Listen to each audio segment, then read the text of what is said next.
Hey, everybody, this is Kenny. Welcome back to another edition of the Leading from the Middle podcast. This is a podcast for middle managers who want to develop themselves, develop their teams, and improve their results. It is always great when I can get someone on that is such an expert in communicating well, in being able to communicate well to drive sales, and be able to give advice on how leaders can not only do it themselves, but how they can teach their people to really ask for the sale. And so I wanted to welcome the CEO of HOA.com, which is the #1 referral network for professionals who serve homeowners. And he's a best-selling author of Raving Referrals. Brandon Barnum joined me today. Brandon is going to talk about the art of influencing, the art of the ask, and how do you effectively communicate with a client in 90 seconds or less. You don't want to miss a second of this. Let's get at it. This episode is brought to you by Kitcaster. Kitcaster books you on top podcasts. How do funded startup founders attract prospects and talent? Podcast interviews. How do entrepreneurs with exits find new deals? Podcast interviews. How do C-suite execs differentiate in crowded markets? Podcast interviews. Kitcaster books you on top podcasts. Click the link in the show notes for a special offer. Celebrate good conversation. Hey there, everybody. Welcome back to another edition of the Leading from the Middle podcast. And I have a guest today that is really going to help you just put another notch in your arsenal here as he talks a lot about how to really get referrals and how to really build your business. So without further ado, the CEO of HOA.com, which is the #1 referral network for professionals who serve homeowners, and the best-selling author of Raving Referrals. I love that. Brandon Barnum has joined me today. Brandon, it is so great to have you. How you doing, sir?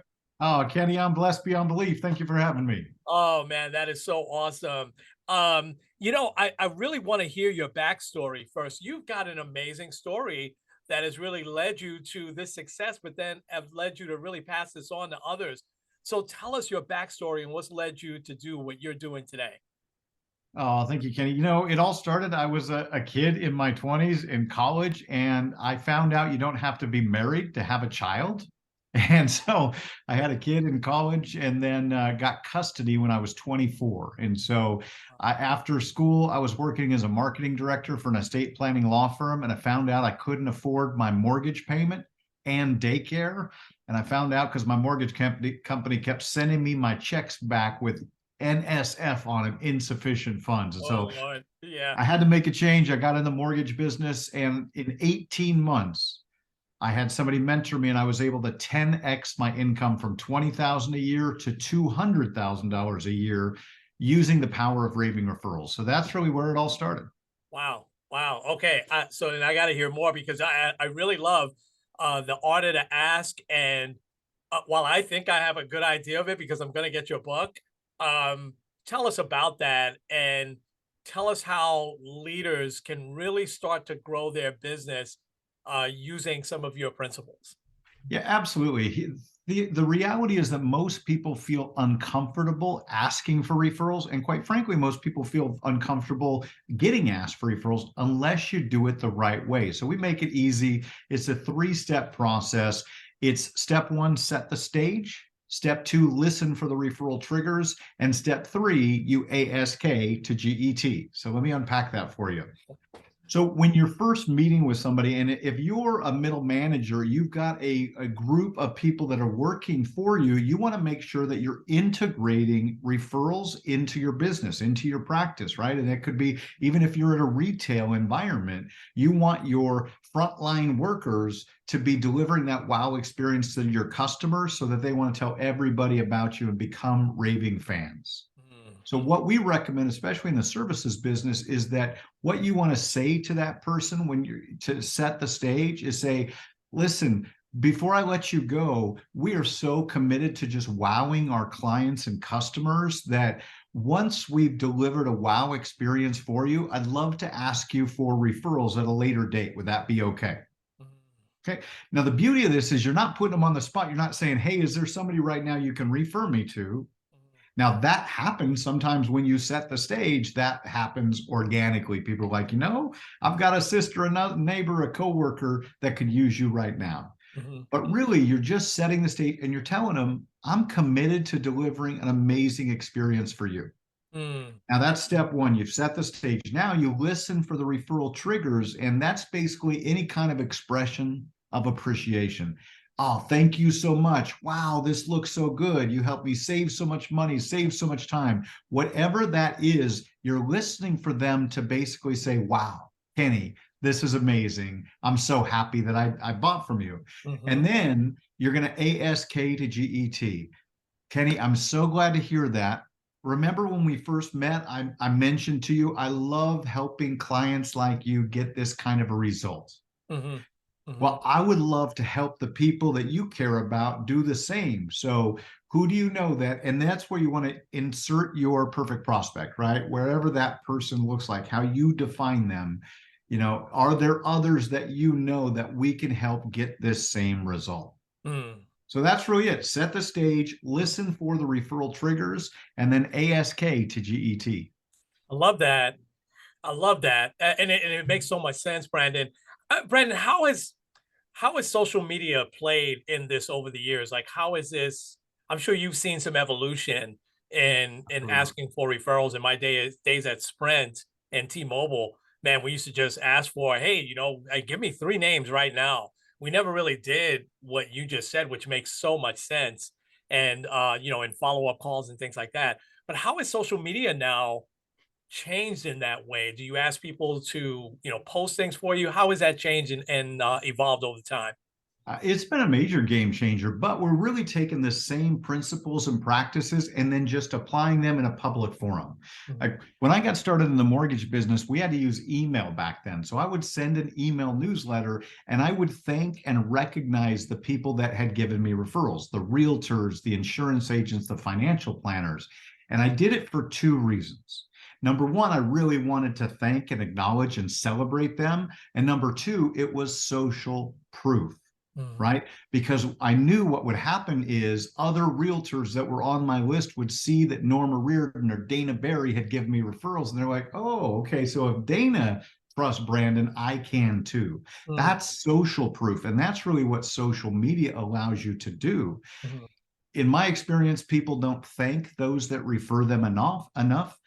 They don't recognize them enough because a lot of times people will work harder for recognition than compensation. So Mm. celebrate the people that Wow. are that you're serving. Like if you've done a great job for them, post them, celebrate their success. You want to get their permission, of course, but just say, hey, I'd love to take a photo of you and be able to promote you to our community. Would that be all right? And you're going to find a lot of people will. And now you've kind of manufactured your own testimonial. Wow. That's fantastic. And I see the exact evolution there. So for if I'm a leader, I find that probably most leaders have no big issue doing what you did, not as great as you just described it. So definitely room to really grab some stuff from this podcast. But then how do they get their people, that shy 19, 20-year-old that has just started their first job, to do what you said? What are some trigger points that you've seen over the years when you're training people to do this?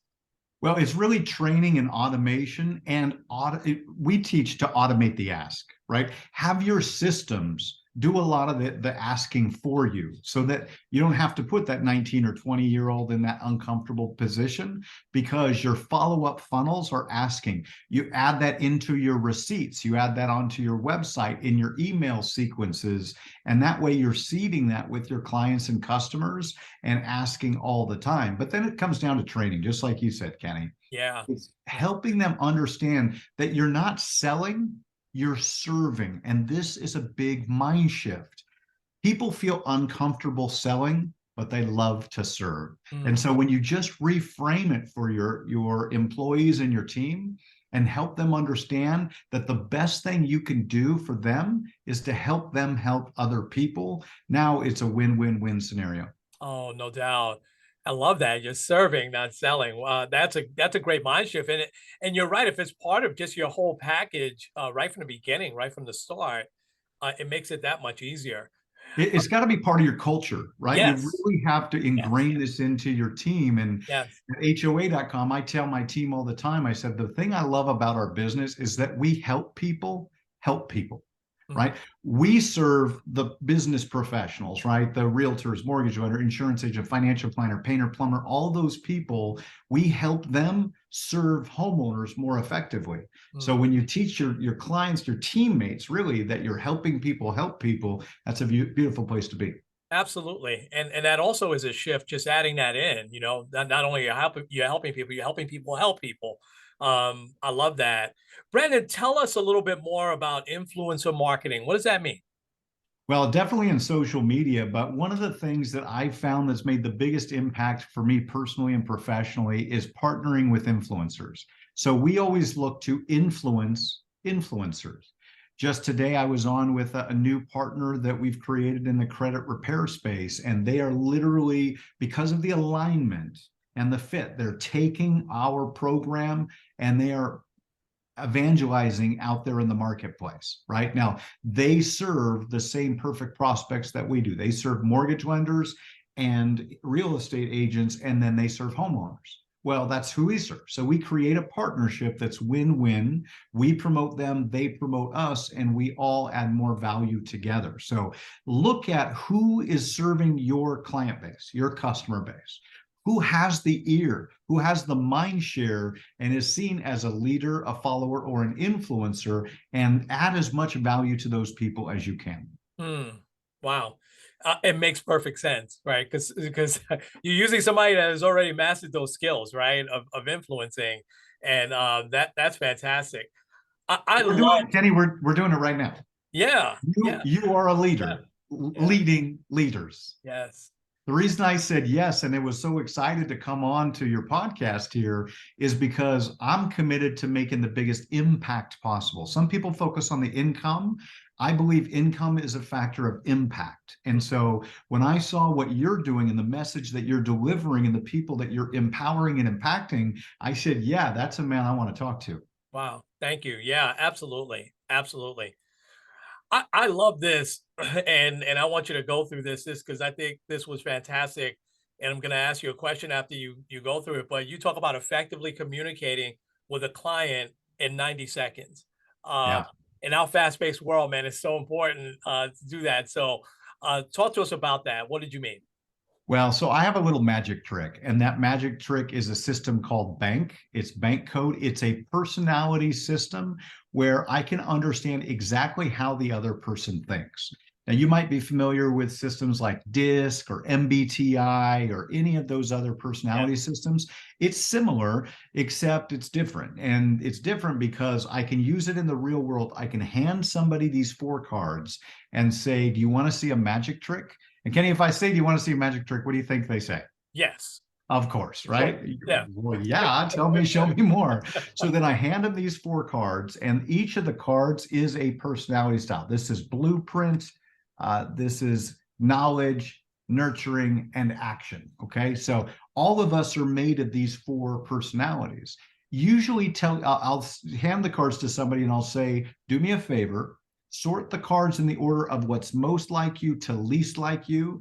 That will help me serve you better and save us both time. And usually within under a minute, they hand me back the cards in the order that's like them. And then I spend another minute or two describing who they just told me they are. They've handed me the keys to the kingdom, right? They've told me what they value most and how they make buying decisions, honestly. And so, with that information, I consider it instant empathy because now I really can serve them and communicate in a way that lands for them. And it's really an amazing system. I've never seen anything like it build rapport faster. And people are fascinated because, Kenny, once you sort the cards, I'm telling you all about you. It's not about me. It's about your favorite subject. And what happens is people are like, oh my gosh, he gets me. In 90 seconds to 3 minutes, this guy gets me. And I do because they've told me exactly who they are. Wow. Wow. That is just fantastic. I love that. And it makes so much sense, right? And I love that you said people talking about their favorite subject, them. You know, That's and, it. and, and I think in servicing, a lot of us don't realize that people like to talk about themselves. They like to talk about what they do for a living. And now I Your best job too is to ask questions, right? If you're a leader, sometimes leading means telling people what's going on, but most of the time it's about asking questions and really understanding where they're at and how you bridge the gap from where they are to where you want to lead them. Yeah. There's no doubt. The more I know about someone that's standing in front of me, and even if I know a lot by the bank system, and still asking a few more questions, right? Just the more I'm going to be able to sell to them, and service them better. That's right. Now, I want to take that one step further, Brandon. Um, how might that system, or have you used that system with your employees? Oh yeah, all the time. We use it in our recruiting. Now we don't make our recruiting decisions based on that, but we'll get 100, 200 applications for a position. And so we have them crack their code at the beginning of the process because we know who the ideal fit is from a personality perspective based on the role they're going to fit. Is it a position where they're going to work with people or are they going to work with numbers, right? Are they more analytical or influential? And so we make sure that we filter out the people that we're looking for by the position, and then we teach them how to understand others. It's emotional quotient, it's EQ, right? Emotional intelligence. And it's the fastest, easiest way that I've seen to be able to transfer that to the next generation. Wow, I love that. If there's one card there out of the four that you're like, ugh, this person is, as a leader, how do you, what's a trigger that you've got to adjust a little bit your leadership style? Well, there's not all four cards are beautiful. Like, Okay. okay, in my faith system, God created us all perfect, and there's 24 different types of people out there in the world. The real issue is understanding who fits where. Now, normally what happens is the people that are opposite of you tend to repel you, right? Because they're strong where you're weak and vice versa. And sometimes they call you on your stuff when you don't want to be called on it. So it's not that they really, what it is it's about understanding how they're wired and how you can connect with them. If you're a leader and you're listening to this right now and you've got some people that kind of irritate you within your organization, your job as a leader is to really connect with them. Yeah. And what this system did for me is it helped me look at people differently. Yeah. Because rather than me changing who I wanted them to be, I changed my perspective and the way that I approached and communicated with them. Yeah, absolutely. That's exactly what I was looking for, and that's so important to be able to do that. Which I see a lot of leaders fall short, unfortunately, Yeah. right at there at times. This has been amazing, by the way. I have one last question, and then I want to make sure that you get to talk about where people can connect with you and get Sure, your you bet. book. Um, what's a couple of pieces of Brandon advice for leaders starting out today to really, really build their business? What's a couple of really key skill sets that you see they need to have? Yeah, and it really depends on the environment. Like, no, Kenny, I know you have a lot of listeners who are middle managers, right? So they're managing teams. That's very different than a solopreneur or somebody that's out there with a home services business. So what I would say is get crystal clear on the vision that you have for your team. Not only what are the results that you want to help them create, but what's the culture that you want to create for your organization or just your team. Maybe you're getting the values dictated for you, but you want to make sure to inspire people, to connect with them individually, and remember that you're in a people business. The way that you succeed is about helping other people succeed. No doubt. Strong, strong, outstanding advice, especially for today, and because the workforce has changed so much over the years. Just incredible, incredible advice, man. I love everything you said. I can't let you go though. You gotta let us know how people can connect with you and learn more, and how can they get your book? Yeah, so the book's on Amazon, of course, but then also you can go to ravingreferrals.com and you can check it out. We've got the standard Raving Referrals book, and we just did our second book, which is Oh, Raving Referrals for Dentists. So we're starting to do some specialty books for different industries. We've got 6 other titles coming out in the next year. As far as me personally, you can go to brandonbarnum.com and you'll see my links to LinkedIn and everything else. You can find me on LinkedIn. And on brandonbarnum.com, you can even schedule a one-on-one if you want to connect. Maybe you are in the home services space. You're in the insurance or the financial services, mortgage, real estate, legal, accounting, or home services, and you'd like to come have a conversation about partnering with us. We welcome that. Go to brandonbarnum.com and schedule a call. oh, that is outstanding. And we'll make sure that's all in the show notes and everything. So if someone is driving and listening to this, you didn't have to worry about writing it down. So, Brandon, this has been amazing. I thank you so much for your time. I thank you for your flexibility.